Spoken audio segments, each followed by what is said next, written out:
Hello? Good. The first one is, why are you so mean? Why am I so mean? I'm lovely. I'm literally the nicest person I know. I don't know whether that says terrible things about my friends, but I'm literally the sweetest person I know. Well, I'm friends with Ben Shapiro, so that makes sense. As I said earlier, it's important not just to say what you believe and to talk about... I'm going to take this off, sorry. It's not just important to say about what you believe, but in times when it becomes socially and professionally dangerous to talk about facts, to say, for example, that campus rape culture is a preposterous lie. It is clearly nonsense that women on American campuses are being sexually assaulted at rates comparable to the Congo, where rape is used as a weapon of war. That's obviously nonsense. It doesn't stand up to the slightest bit of common sense. Nor does it stand up to scrutiny when you look into where these studies come from. It's crazy advocacy research. When you live in a world where it's dangerous to say, actually, do you know what? No serious economist takes the wage gap seriously. Women aren't paid differently for the same work as men. You need to revisit the dictionary and learn the difference between wages and earnings. When it becomes dangerous and difficult to say those things, because the media consensus and the academic consensus is so completely all in on these fictions, on these progressive memes that simply aren't true, it becomes difficult to speak out, and people feel very worried about losing friends. People feel worried about losing their jobs in some cases. And I think it takes polemicists, it takes people who are prepared to blow open the fire doors to start those discussions in the first place, to even raise the subject at all. If I'm occasionally mean, it's normally because they deserve it, because you are being lied to. It's very difficult to say this without sounding like some sort of Alex Jones conspiracy theorist. But as somebody who's been worked in the press for many years, you are being lied to knowingly every day by journalists in the press and in the newspapers and on television. They know they're doing it.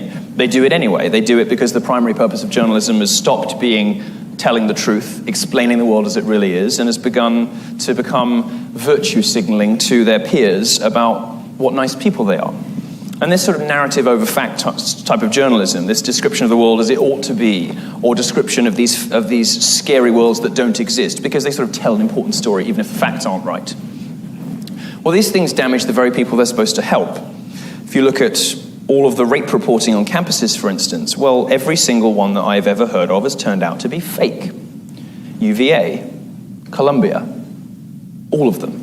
They've turned out to be frauds. Now, why does this happen? Because the journalists don't really care about the facts. They're not interested in evidence-based conclusions, in exposing wrongdoing. What they want to do is advertise to their colleagues that, rape is bad. Yeah, well, we know that. But the fact is that these things have been, the rates of these crimes have been plummeting for 30 years. And if liberal journalists are going to try to tell me that universities run by liberals are hotbeds of racism and sexism, maybe we need a change in the administration. Maybe it would be better if conservatives ran them for a while, because clearly it's not working under liberalism. Now, what can be challenging and confusing about some of this, is that everybody seems to believe this stuff everywhere you look. And there are some very miserable and depressing reasons for that.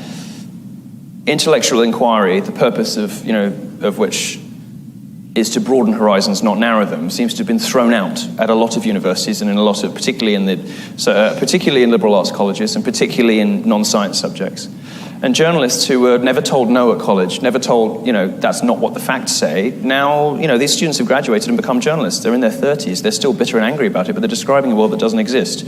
We live in quite crazy times. We live in times where it's open season. You can say whatever you want about the straight white male of folklore. You can abuse them, you can call them terrible names, you can do awful things, and you won't get censure for this outright sexism. You will get applause.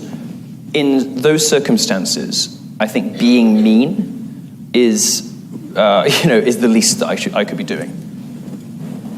You good? Ready for the next one? I just want to say... Sorry, I just go. The question was, are you mean? And I was, you did treat me to Taco Bell today. That's not very mean. I did. I took you to Taco Bell. Okay, so next one.